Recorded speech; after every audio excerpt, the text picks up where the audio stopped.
Ladies and gentlemen, welcome back to my mini vlog series. Charet!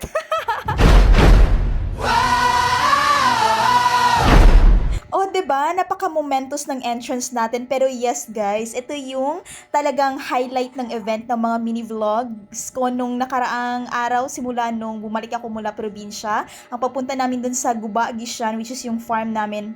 Wait lang, si Buboy.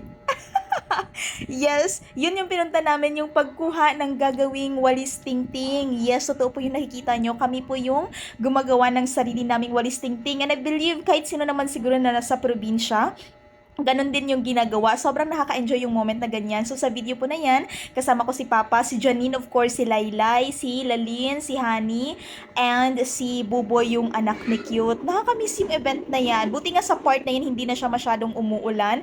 And talagang, ano ba yung Tagalog ng kinapoy? Talagang napagod ako ng bunggacious dyan. Mamaya makikita nyo na upo-upo na lang ako sa gilid. Oo, kasi nakakapagod siya. O, sabi ko na nga, nakakapagod. Oo, nakakapagod talaga siya. Nagkaroon pa ako ng paltos ng pagka-uwi namin.